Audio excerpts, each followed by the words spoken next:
I covered the costs for my mother-in-law's new condo, took care of all the paperwork, furnished the place, and ensured she had everything she needed. A week later, I overheard her bragging to her friends that the pathetic son-in-law is too clueless to see we're planning to take him for everything. She mentioned moving in with my wife and taking my house right from under me.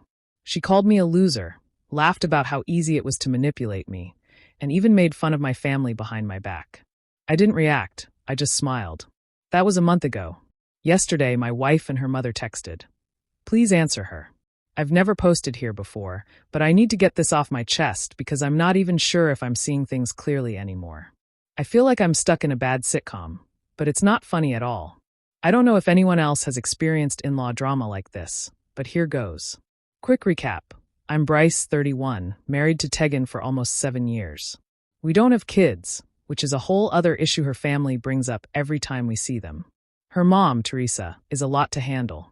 She often makes everything about herself and acts like she's doing you a favor by accepting your help. I thought it was just her personality, but I was mistaken. It all started subtly back in December when Teresa's lease was up. She made a fuss about how the housing market was impossible and how she didn't want to end up in a tiny, depressing place. Tegan, being her only child, is always wrapped around her mom's finger. So naturally, we ended up discussing how to help her out. I wasn't thrilled about it, but Tegan was stressed, and I figured we could manage it. I spent weeks looking for places, completing paperwork, and driving Teresa to showings. She nitpicked everything. One place had cheap light fixtures, another had strange smells. She finally settled on a place because it was near some friends she meets for wine nights. Here's where it gets wild.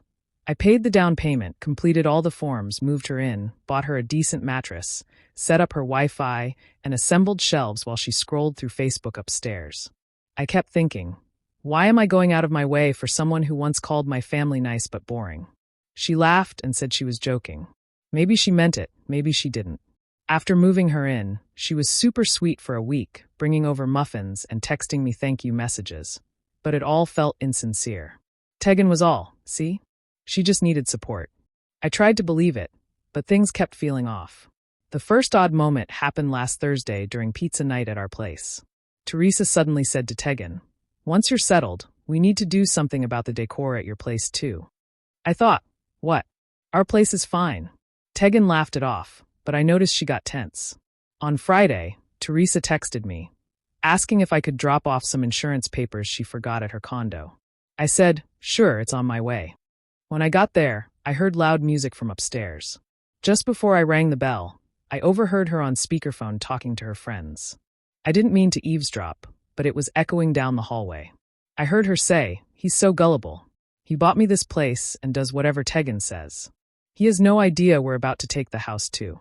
They all laughed, and someone said he was lucky she pretended to like him. Teresa chimed in, calling me a loser but saying I was useful because men want to feel needed. Just let them think they're in charge. I stood there holding an envelope, feeling like I got punched in the stomach, but my brain went blank. Instead of confronting her, I turned around, left, and sat in my car. I called my brother, Dwayne, and told him, "I think I just heard Teresa planning to screw me over." He laughed at first, thinking I was joking, but when I shared exactly what I heard, he fell silent. I went home without saying anything because I needed time to think. I know how it sounds, and I know people will say, "Talk to your wife." But I wanted to be sure before I caused any drama. That night, I mentioned to Tegan, "Your mom seems to have some big plans, huh? Just testing the waters." She got weird, saying she was just joking and that I knew how her mom talked, but she wouldn't look me in the eye. I couldn't help but notice little things after that. Tegan kept asking me how the mortgage worked and what if something happened. Wouldn't it be easier if the deed was joint? She had never cared about that stuff before. Teresa was texting Tegan way more than she was texting me, and whenever I asked about it, Tegan said it was nothing. I'm not naive. I know when I'm being sized up. The worst part is that I think Teresa has always looked down on me. She's made snide comments about my ambition and how I need to do better for her daughter. Now, I'm just watching, not saying anything to her, just playing along, but I'm changing things up. I'm locking down my accounts, not leaving paperwork out, and ensuring I'm not her doormat any longer. I haven't told my parents yet, but I texted my dad. "Remind me to call you tomorrow. Things are weird." He'll probably think I'm overreacting, but I refuse to be played like a fool. If Teresa wants to mess around, fine. I can handle it. I'm not letting her or anyone else laugh at me in my own home.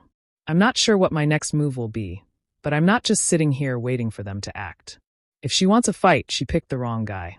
Update 1 asterisk, I'm back with part 2, and honestly, if you told me I'd be playing a long game with my own family this year, I would have laughed. But here we are.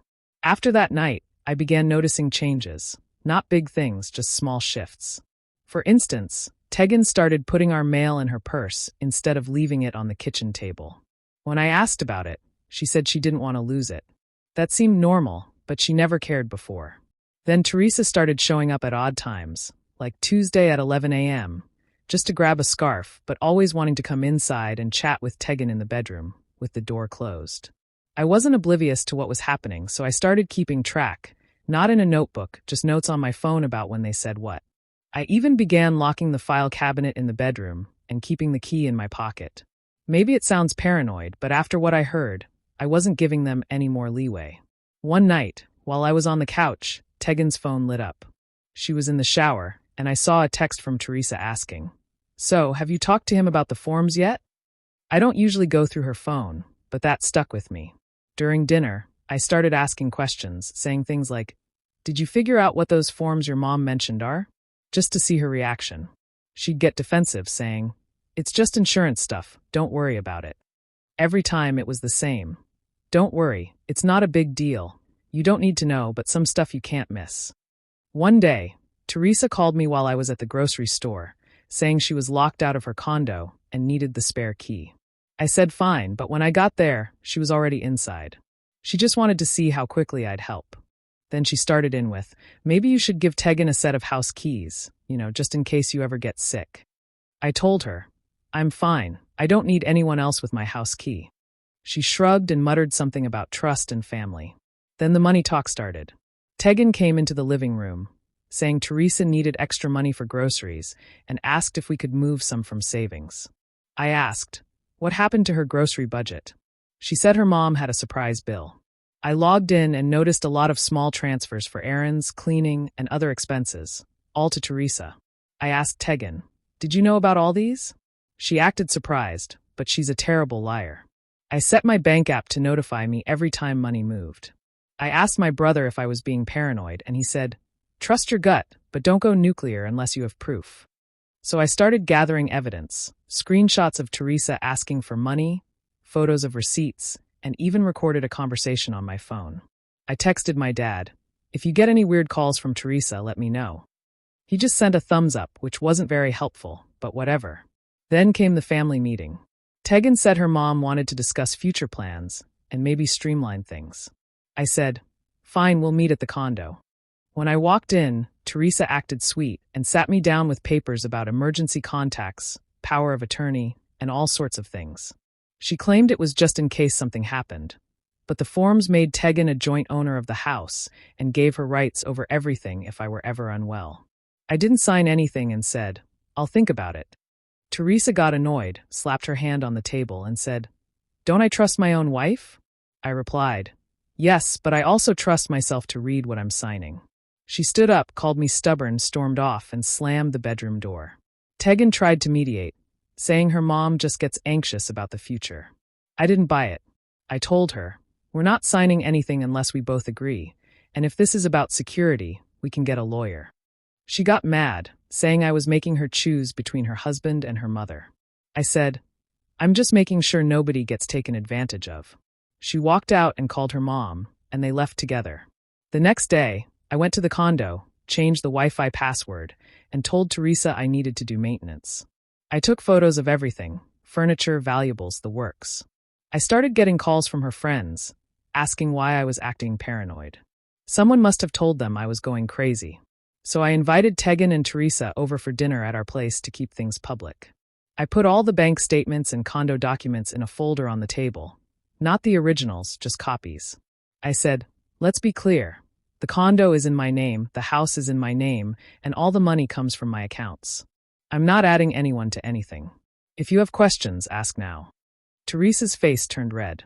She tried to guilt-trip me, saying she sacrificed everything for Tegan and deserved some security.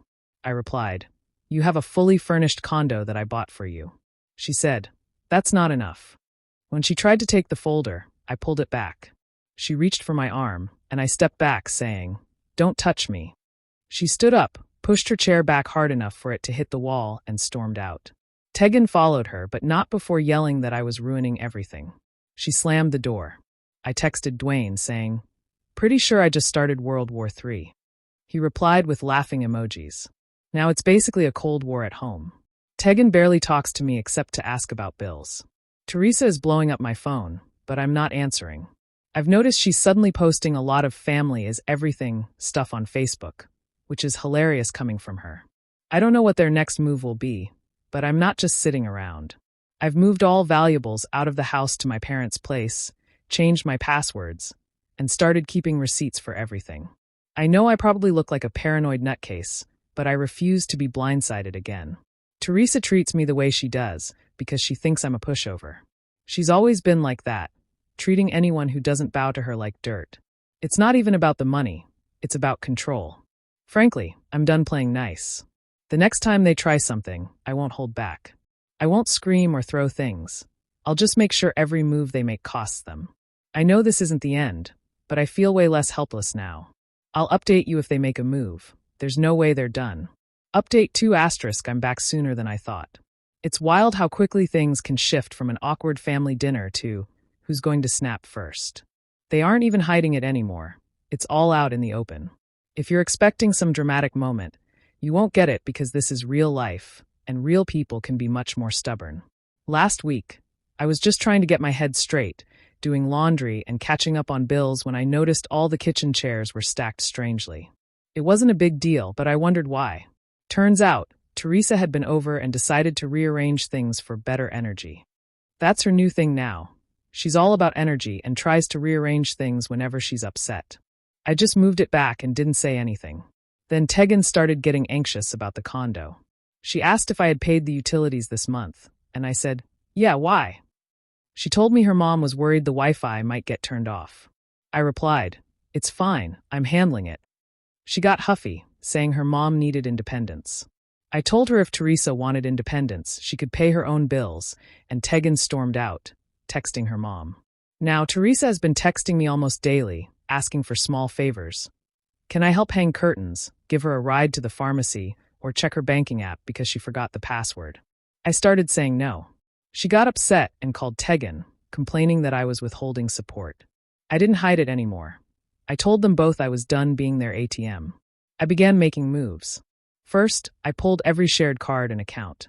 I texted Tegan, letting her know I was moving my money into a new account.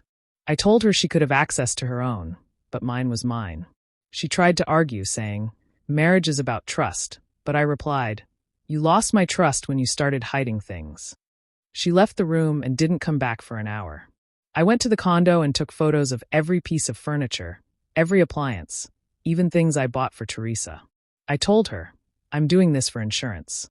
She asked if I was planning to kick her out, and I simply said, If you don't like it, find another place. She tried to slap my arm, but I moved away, and she called me ungrateful. She started reaching out to her friends, trying to get sympathy, texting my dad and calling my brother.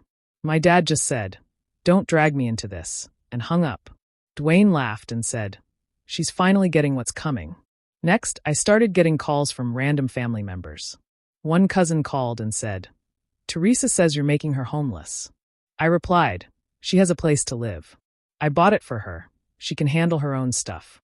My cousin asked if I was okay, and I said, Yeah, just tired of being taken advantage of. Tegan and Teresa began showing up at the house together, looking through drawers and asking about paperwork. I told them, You're not going through my stuff. Teresa got mad and pushed a folder off the table. I said, If you break anything, you're paying for it. She accused me of being aggressive, and I replied, I'm setting boundaries. She grabbed her purse and left, slamming the door. Tegan stayed but wouldn't even look at me. Then the condo situation escalated. I started scheduling showings for the condo to see what would happen. I texted Teresa, letting her know I might have to sell if expenses got too high. She freaked out and called Tegan, saying I was threatening her security. I told them I wasn't threatening anything. I was just doing what I needed to do. Now Teresa's friends started coming out of the woodwork. I received texts from unknown numbers, people saying I was a bad husband and ruining Tegan's life. I took screenshots and sent them to Dwayne, and we just laughed. I started forwarding some of Teresa's texts and voice memos to our family group chat. I didn't say anything, just sent them. My aunt replied with a wow, and my cousin sent the eyes emoji. Nobody was defending her now. One night, Teresa showed up at my door, pounding and screaming about how I was ruining her. I opened the door and said, "You're not coming in." She tried to push past me, and I blocked her. She slapped my chest, and I just stood there. She left, yelling at the neighbors about how I was abusive. I didn't care anymore. Tegan tried to get me to talk, but I said, "You can stay here if you want, but if you keep siding with your mom, you can go live with her." She claimed I was making her choose, and I replied, "No, you made your choice when you lied." She slammed the bedroom door and didn't come out for the rest of the night. The next day, I woke up to a trashed kitchen, cabinets open, stuff everywhere. I went to the condo and changed the locks. I texted Teresa, telling her she wasn't welcome at my house without my permission. She freaked out and texted Tegan 100 times. Tegan ignored me all day, so now I'm living like I'm single. Honestly, I don't trust either of them, and I'm just waiting for their next move. For everyone who thinks I should just forgive and forget, that's not happening. I'm done being the nice guy. I know Teresa acts this way because she thinks she's smarter than everyone, and because no one has ever told her no. She's used to getting her way, but not anymore. I'm not sure what comes next, but if they keep pushing, I'm prepared. I'm not backing down, and I'm not afraid of conflict after everything they've tried to pull. You can only get slapped so many times before you start fighting back. I'll update you if anything significant happens. I'm not going anywhere, and neither is my house. Let's see who cracks first. Final update *, this might be it for updates because I don't even know what else to say at this point. I thought I was done with surprises, but the way this ended is weirder than I expected. It's not dramatic, just real and a bit bleak, but I'm okay with it. The first thing that tipped me off this round was how quiet everything got. It's wild how, after months of daily drama, people just go silent. No more group texts, no random knocks on the door, not even my cousins checking in on me. Tegan is sleeping in the guest room, acting like I'm some kind of dictator for locking everything down. She's on her phone a lot, whispering to her mom or scrolling through Facebook groups about starting over. Honestly, I just did my own thing, gym, work, eating takeout in front of the TV with my earbuds in. Then, out of nowhere, I started receiving mail addressed to Teresa. She's having her official documents sent to my address now. I texted Tegan, asking why her mom was using my address. She replied it was just temporary since Teresa was moving things around. I told her to fix it or I'd start returning everything to sender. She didn't answer, just slammed the bathroom door. It really hit a peak when I started getting bills for condo utilities, cleaning, and even a repair for a broken window. I texted Teresa, saying she owed me for all this. She claimed she thought I'd cover it since I own the place. I told her, "You're living there for free. You can pay your own bills or get out." She accused me of being cruel, saying family helps family. I responded, "Family doesn't plot to rob you," then hung up. That's when I decided to go nuclear. I put the condo up for rent on Zillow and told Teresa she had 30 days to move out. I sent her an official letter, not just a text, and changed the locks again after giving her notice. When she called Tegan, she tried to argue with me, saying, "You can't just kick my mom out." I told her, "It's my condo. She's not paying, she's out. If you want to go with her, go." Tegan packed a bag, left for the condo, and came back that night, staring at me like she didn't recognize me anymore. She kept asking, "How could you do this? You're ruining everything. You're not the man I married." I shrugged and said, "Maybe you never knew me then."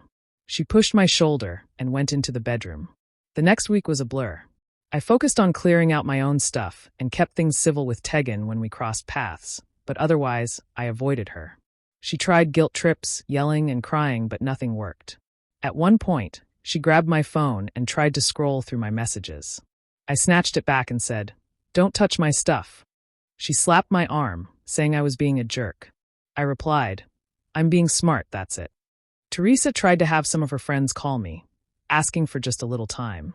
I said, "No." I texted her, "You have 2 weeks. After that, you're out or your stuff is on the curb." She called me heartless, and I said, "Call it what you want." My dad texted me, asking if I was sure about this. I replied, yes. He said, just don't do anything illegal. He's always been that way, not wanting drama, but also not wanting to see me get walked on. Dwayne just sent me a meme about popcorn, saying he couldn't wait to see what happened. Moving day came, and Teresa tried to play the victim. She was crying and had Tegan show up early to yell at me, claiming I was abandoning family. I told her, you've got a new place, you can figure it out. Teresa attempted to hug me, but I stepped back. She tried to slap my shoulder, and I didn't react. She muttered, you'll regret this. I kept moving her boxes while she slammed the door on her way out. I cleaned up the condo, listed it for rent, and got a few showings lined up already. I texted Teresa, your mail is at the front desk, don't come to my house. When she called, I didn't answer and blocked her number. Tegan tried to show up at my house the next day, but I told her through the Ring cam to text me if it was important. She left without saying anything. After that, it's been quiet. The group chats are dead. My mom calls to check if I'm eating enough, and my aunt sends me a recipe for chili. I go to the gym, watch games, and hang out with Dwayne, just trying to feel normal again. Then last night, I received 2 texts, one from Tegan and one from Teresa, both saying, please answer her. I looked at my screen, laughed, and put my phone down. I haven't answered and don't plan to. I'm not interested in whatever scheme they have now. I know some people will say I should try to work it out or that I'm being too cold, but honestly, I'm just tired. I did everything for them, and they've shown me exactly who they are. I'm not mad anymore. I'm just done. I don't wish them anything good or bad. I just want my life back. That's it, I guess. If you ever find yourself in a situation where you feel like you're being played, don't wait for someone to save you. Make your own moves. I'm not a hero. I just finally stopped letting them dictate my story. Thanks to everyone who read this far.